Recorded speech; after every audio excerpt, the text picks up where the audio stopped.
Alright, here I am with the tier list that literally nobody asked for. Thanks for tuning in if you're here. And a brief shout out to the Discord user LastMU for making this possible and putting it together. Without further ado, I've been playing the Confederacy for a long time and I wanted to just throw my hat in the ring here and share what I think of the roster. And hopefully this is useful to you guys. Let me know if you like it. If you don't, give me downvotes, give me comments. I can handle it. You guys are awesome. Stick with me. Anyways, we're going to start with the categories here. As you can see, it's pretty boilerplate. I just added this one at the bottom here because these are free. They come with other ships. We factor that in when we rank the ships that they come with. So if you're curious about this, all the standalone starfighters are separate. And there we go, getting right into it. Let's start with the Munificent. So the gist of this ship, it's in the spam tier because it's incredible. That doesn't mean you should build entire fleets of only Munificents. That's not what spam tier means. Spam tier means that it's buildable everywhere, and you can get away with having more than 3. You can get away with having a lot in your fleet, and you'll be fine. But the way the Awakening mods are balanced, pretty much every unit is usable, and you shouldn't just be building one ship. So just know that the Munificent is the workhorse of the Confederacy. I'm not really surprising anybody here, I'm sure. We know this thing deserves to be an S tier, especially again because it's buildable everywhere. It's just crazy. You suffer a great defeat, you can build these at any medium dockyard, not shipyard, not advanced shipyard, dockyard. And they'll just come in clutch everywhere. They have a little bit of ion damage and a lot of turbo laser damage and great range at 6,000, so just try to build your early fleets around this. The fleets you have that don't have heroes, you're probably going to rely on Munificence to do damage. Now, speaking of balance, I love these mods, and they are great. They're absolutely amazingly balanced. Awakening of the Rebellion and Awakening of the Clone Wars. But this guy, this is the most useless ship I've run into so far in the mod, the C9979 Escort Frigate. It's a waste of 1425 credits in my opinion. I've tried to make it work. If you can tell me how to make it work, please do in the comments. I'd love to do it. I'd love to try it. The Scarab that he comes with, it's not going to save you. It doesn't really add a whole lot of value. You might as well be building Captors to tank, because at least those bring better starfighters and a little bit of point defense. Yeah, I'm just not a fan of this ship. You would be better off selling it for like 700 something credits than using it, because they are going to blow up, and Brace for Impact's not going to save them. Speaking of Captors here, remember how I said C tier is perfectly usable? We're going to put the Captor right in C tier, because you're going to build your early fleets. You're going to have a couple of these. Obviously, the upgraded loadout is much, much better because it comes with Tri-Droids, Droid Tri-Starfighters. So you're going to want to make sure you have at least 1 to 3 of these in every late game fleet. I mean, this is nothing earth-shattering here. Captors are great. They're the backbone of your fleets. Speaking of the backbone of your fleets, let's talk about the Providence. So we're going to put them both on the screen at once so you can follow my train of thought here. The regular Providence, probably not going to build it without advanced complement late game, obviously. But, in the early game, you're going to want to have, quite a few of them, and not the regular loadouts. They're going to be your early backbone. You should be building Providences instead of these Escort frigates, the C9799s, whatever they are. And I think they also come with an HMP gunship. I'm going to make sure, double check. Yeah, they sure do. 2 Droid Tri-Fighters and 1 HMP gunship. Now, HMPs are incredible because they come with point defense lasers. So it's like you're getting insane value out of these things. Expect these to be nerfed. That's part of why I'm talking about them first. The Advanced Loadout Captor and Advanced Loadout Providence, I know for certain it's going to be nerfed soon according to the devs in the Discord. Even after the nerfs, these are still going to be exceptional ships. You can get away with building a ton of them. Alright, and next up, we're going to talk about the Fantail Destroyer. This thing is incredible. It's really good, but you don't usually want too many of them because the Munificent does more real damage. The Fantail Destroyer is going to be a lot better at dealing ion damage, but, once the shields are gone, you're not going to want a whole lot of it, right? So you can't go wrong putting 1 or 3, one or 2, maybe 3 if you really like them, in your fleet. And they also do have flak instead of point defense, so that is pretty nice. Better anti-fighter. But I wouldn't really consider these spam tier, and they also require an advanced medium dockyard, so to each their own, but I'm not gonna die on this hill here. Next up, we're going to talk about the DH-Omni. This thing is really busted. It enables all of the frigates that we're going to talk about later. It comes with supplement drop and repair drones, so he can repair your frigates optimally. That's a common strategy in the Awakening games because frigates don't have hard points. So all the frigates we talk about later, you're going to have to keep this ship in mind because it's kind of critical. There's also a Providence Admiral, the Fleet Admiral for the CIS. It comes with the repair ability as well, so that enables your frigates. But we'll talk about heroes in another video sometime later. Now, the DH-Omni, even by itself, it comes with an impressive fighter complement. I mean, I was already sold on it because I like frigates. My inner Rebellion and Black Sun player from Awakening of the Rebellion. But it comes with one of those HMP gunships and 2 Vultures, 2 Hyena droids. It's just really good quantity there. And then the HMP is incredible. Also notable, every weapon on the DH-Omni support vessel is hard built in, so they can't be blown up. So if one repairs the other, if you have 2 in your fleet, repairing each other, none of the weapons are getting blown up because it doesn't have hard points. They also even help you tank a little bit. It's like they're really, really exceptional. The only reason they're not in S tier is because you would rather have Providences, because Providences have better firepower and they have the shield ability. So, just an outstanding ship. You really can't go wrong with it. Alright, next up, let's talk about those frigates. Now, with the DH-Omni in mind, I actually do think that all of these frigates can be S tier. Like, it's its own fleet type. So, in conjunction with the DH-Omni, these things are incredible. But for the purposes of this visual tool, we're going to put them in build around because you have to build around them. You have to bring a DH-Omni for these to be good. So let's talk about them one at a time. First up is the Lupus Missile Frigate, which again, can't stress enough, it's a frigate. Doesn't have hard points. They can all be healed. But it's just a really, really good missile ship. It is the only thing in the whole CIS roster other than other ships you can acquire from pirate takeovers, but the only regular ship in the Confederate roster. Okay, I lied. There's Admiral Trench as well, but again, talking about heroes later.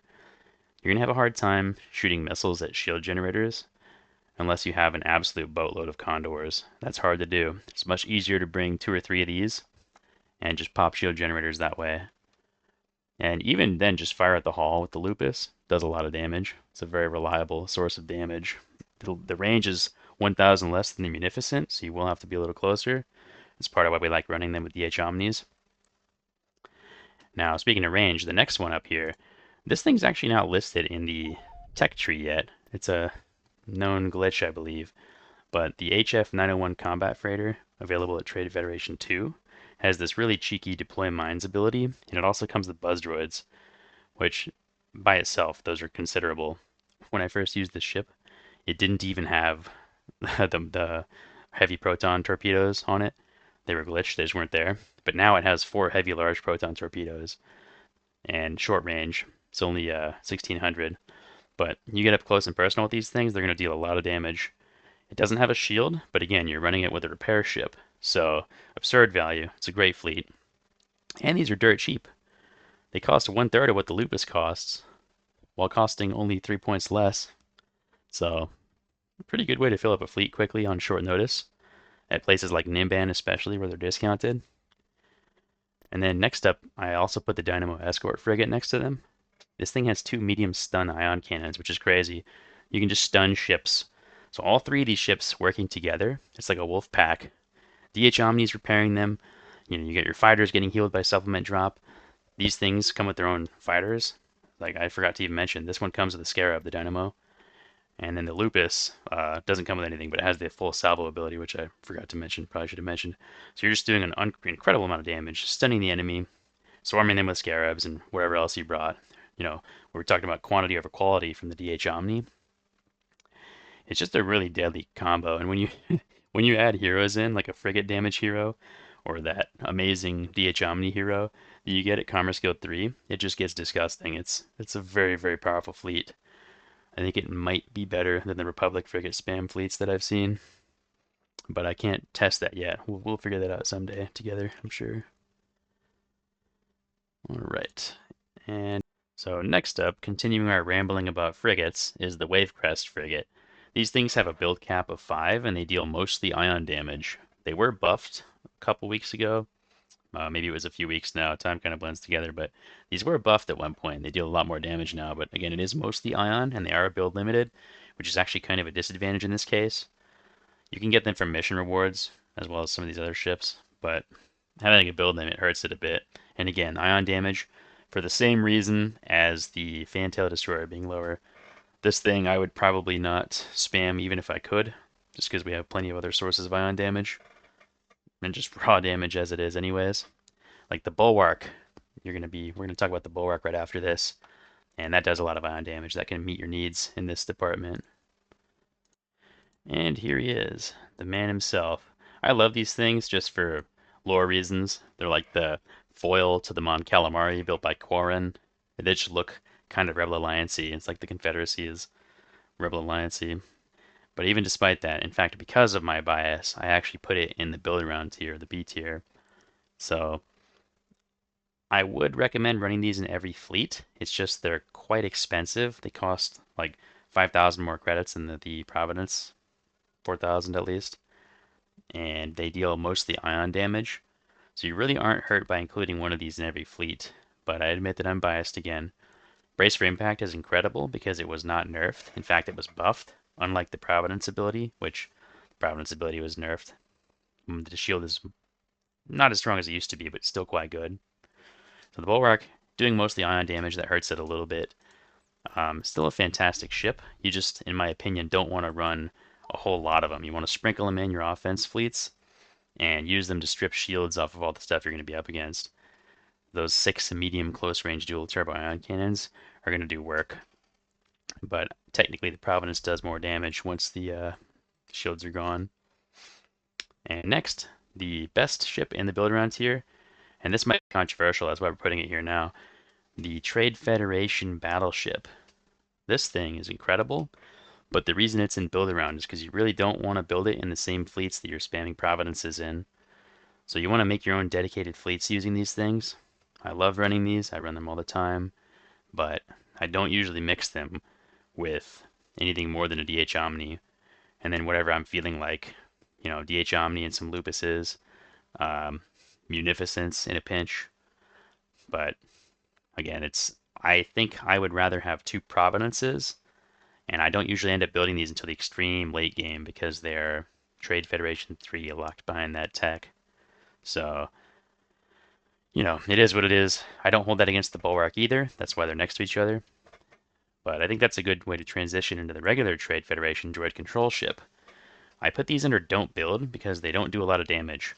They tank a lot of damage, and the 2 you start with are great. I don't recommend selling them. Ideally, you try to link up with them and save them, or you roleplay a little bit, leave them in the core until later. But the visual ping ability isn't better than the 10,000 shields and extra hull points that you're going to get from building the battleship instead for only 7k more credits. Again, perfectly usable, just don't build them, in my opinion. Let me know if you disagree. I know a lot of people love these donut ships. Now, let's get another controversial thing out of the way here. Let's talk about the Malevolence. I'm really not a fan of the Subjugator and the Malevolence. It's perfectly usable, but I believe that it's at the end of the C tier, just because it's my bias against it. I'm going to put it here. It's just, you have to pivot it a lot. It has dreadnought targeting issues, and it's very, very fragile for what you're paying for it. You could have 5 Providences instead of this thing. I mean, that's just crazy. The Malevolence itself costs far less, but spoiler alert, skip 30 seconds in the future if you don't want to hear this. If you're still here. The Malevolence is going to disappear in the CIS Story Act 3's end. Like, no matter what you do, the Malevolence disappears. So don't fall too in love with it. And if you want to spend 60,000 credits building another one, then be my guest. But again, I'd rather have 5 Providences or 4 Bulwarks. Even though it's more tactically efficient, you can only field 2 Providences. But I don't know, having 70 inbuilt small turbo lasers is pretty good. But it feels like it dies too quickly. The AI on Expert targets your engines, and you have to retreat almost instantly to keep it alive. It's my own personal experience. Let me know if you disagree. I think we will probably agree with most of the rest of the things on this list. So in a way, the fun parts are over. Yeah. Next up is the Auxilia Pursuit Destroyer. I'm going to put this thing in the middle of the build-arounds here because you generally don't want to use them in every fleet. I use them in specialized rush fleets. So you can sprinkle them into your frigate fleets, your short-range frigate fleets with dynamos and HF-901 combat freighters. You can sprinkle them in with bulwarks. Put them in General Grievous's fleet, for example, one or two of them. The composite beam is just really nice, firing in from the back line. Once you've stripped the armor, and the shields away, rather, once you strip the shields away with other ships, then that composite beam kicks in. Make sure you disable auto fire, but that composite beam, so nice. It does so much damage. And the fact that this thing costs so little pop, I mean, what are we working with here? It only costs 14 tactical population, so you can have like two of these things, comfortably two of these things in a supporting frigate instead of the Republic's command vendor that they have to bring theirs. So with good micro, you're actually better off. It's a really solid ship. But again, it's not something you always want to bring. It's not something that's like critical to the CIS war effort. Just a fun ship. I highly recommend it. Very nice, especially after the buff it got. Next up, another one of my biases I've swatted down thanks to the community's feedback. The Scarab Starfighter. Don't recommend building these things. They are the B1 battle droid of space. The problem is they're outclassed by the next ship that we're going to talk about. I love that you can build them anywhere, and in a pinch, it can be nice. But 2 light lasers aren't going to do anything, and they're very fragile. Even with 8 shield and 8 hull, I mean, when are you ever going to field more than one of these things? It's like, oh, I have 4 points left. I guess I'll just put one in there. It's like, is that really worth it? Probably not. It can be fun, though. I'm not going to rain on anybody's parade if you want to use these units, because I built a bunch in my campaign, and I still use them for that reason. Now, on to the other ship I mentioned that outclasses it so heavily. This Mankvim, I think that, honestly, let me think about this. Where would I put the Mankvim? The Mankvim itself is also outclassed by another ship that we'll talk about right afterwards. So I'll put the Mankvim in C tier. It's perfectly fine. The loadout that it has slows enemy starfighters that it shoots by 50%. So that's notable. And the fact that it only costs 4 tactical pop, it's a nice gap filler. It's also a scout. It has 3,000 sensor range, which is really good. To put that in perspective, a regular starfighter, like the Scarab, has a sensor range of 500, so it's not going to see anything. The Porax has 1,500, that's a great fighter. Belbullabs have 1,500. It's just, this thing has double the range of your other starfighter options. So you can have one just as a spotter for Munificence, and it's not a bad idea. In fact, I do it in most of my offensive fleets, if I'm being honest. Just a nice unit to have. But speaking of that unit that outclasses it, here we have the Belbullab. I love this thing. Honestly, the Belbullab is your champion interceptor. It costs 5 population instead of 4, but it's well worth it. This thing is nuts. It only costs 130 more credits, and it comes with, 10 shields, 14 hull, and heavy fighter armor, and 475 speed. It's just crazy. And the range being 750 even, that's pretty notable for a starfighter. The other, like the Scarab, has max range 500, for example. And that might seem like a low blow. But your other starfighters, the Mankvim has 500.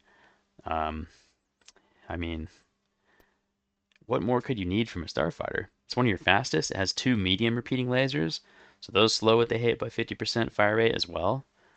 They're just very durable. I'm never sad to have one of these in my fleet.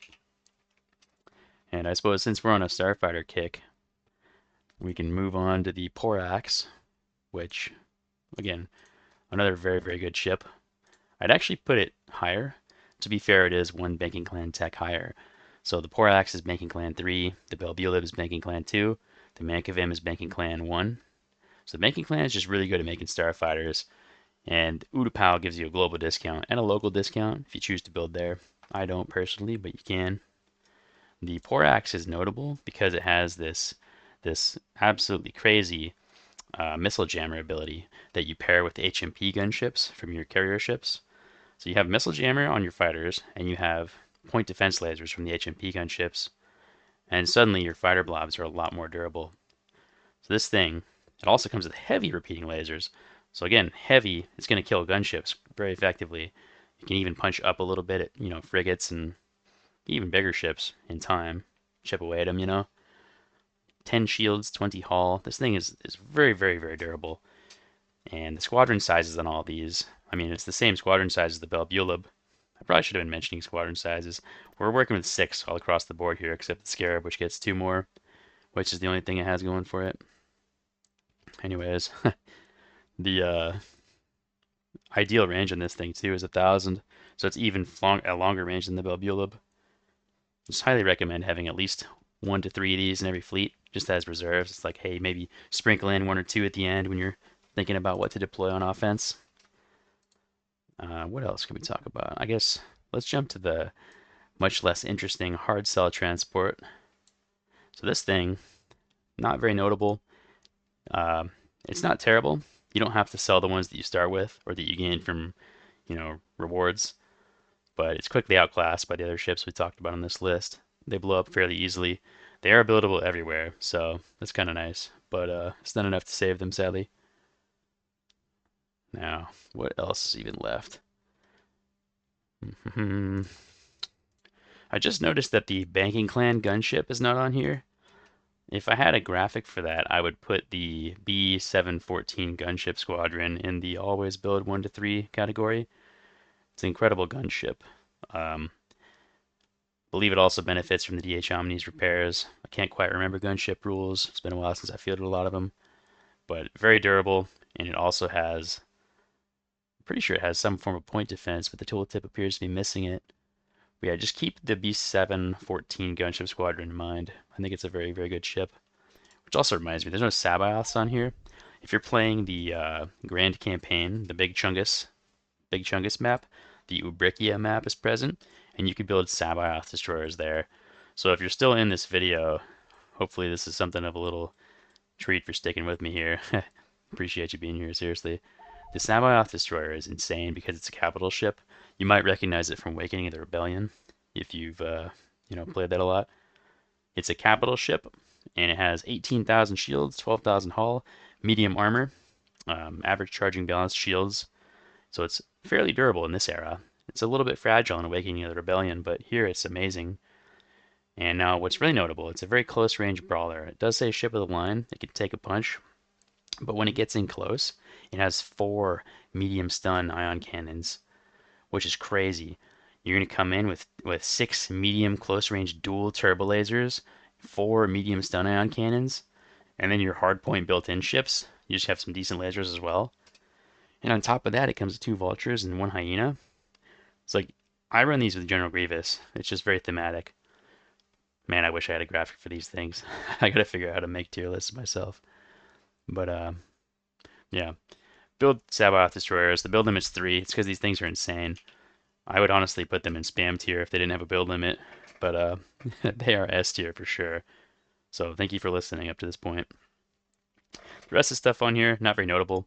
You notice the Pinnacle Frigate with a build limit of 5 at Geonosis. I actually forgot about it when I was doing the Frigate tier. So that gives you some inkling of how I feel about it. I think that it's fine. There's nothing wrong with it. It comes with 2 of the fighters we're about to talk about next too, which are pretty decent. But they're just very, very brittle. They only have 1,000 hull points, so the DH-Omni is going to have a hard time keeping them alive. They're seriously made out of glass. So just to clarify on some of the ships from earlier, part of the reason why the HF-901 Combat Freighter is so insane is because it has 3,000 hull points. So it's very easy to heal with the DH-Omni. And then the Dynamo Frigate and the Lupus Missile Frigate both have 1,500 plus shields. So that's quite a difference on a frigate. Things like the Pinnacle Frigate with only 1,000, it's really, really tough to keep them alive. It's also another reason why the C-9799 is terrible in my opinion. It only has 1,200 hull points, so you can't even really repair it with DH-Omnis in the late game. It just got way too little there to work with. Yeah. Now the Nantex fighter here, this thing is deployed. It comes 2 of them on the Pinnacle Frigate, which is notable. I actually like these things. They're like slightly worse versions of the Porax. They have personal missile jammers, personal missile defense systems, which it's just a smaller range, similar effect, disrupts missiles. So I think it's quite good. especially in the early game. There's no harm in building them. I like them. I even use them late game, just when you're flush with cash. You might as well, you know. So yeah, they're durable. They're fun. They're thematic. You can only get 15 in one battle though by bringing 5 frigates, which is certainly not worth it for how much they cost. Pinnacle frigates, the Geonosian ones. And I guess I forgot to talk about the Recusant up until now, which may surprise some people. These go in the always 1 to 3 tier. Personally, I like 1, but I know people who run 3, so there's no wrong answer. It really depends on how much you're struggling with the Republic Starfighters. The point defense ability is very good. These things are durable. It's really a robust, solid ship with decent damage output too. So can't go wrong. Now the only thing that's left are these diamond cruisers. I think that in a lot of ways they have been buffed, it's true. I haven't tested them a whole lot, so I don't feel like I have used a few, but these are the ones I'm least experienced with on the roster, if I'm being honest. I know that this guy wishes that he was a Recusant. It's perfectly usable, but you should just use Recusants instead. And this combat one, if we look here, yeah, I don't know. I just double checked the stats, and I think I'm actually gonna have to bump these down a full tier. I had them both in C in my notes here, but the man, that's so unfortunate. Yeah, like, is that really true? The combat refit costs 8 tactical population and costs 2210 at Felucia, where it's the cheapest. So with the best discount, this thing is still quite expensive. What does it cost base? 2470 base? So two of these things cost 16 tactical pop and more than the Recusant, which how they only have 400 shield and 800 haul. The pursuit ability is kind of nice, but man, these seem very fragile. The shields are fast charging. I don't know. These are very expensive and cost a lot of tactical pop. If you're gonna, I mean, one Recusant costs 3 tactical pop less and does a better job than the Diamond Cruiser Standard variant, which only has spider droids and 4 dual flat cannons and only 600 haul, 400 shields. Yeah, I don't know. Even with the buff, I'm gonna need some selling on these two. But yeah, that's pretty much my take. Um, Now remember, with the build around in mind, these go up to here. So frigate spam is actually S tier for sure, in my opinion. If you want to take my final vote, I think this is where I'd keep things. So yeah, let me know in the comments if you agree, and thanks for watching.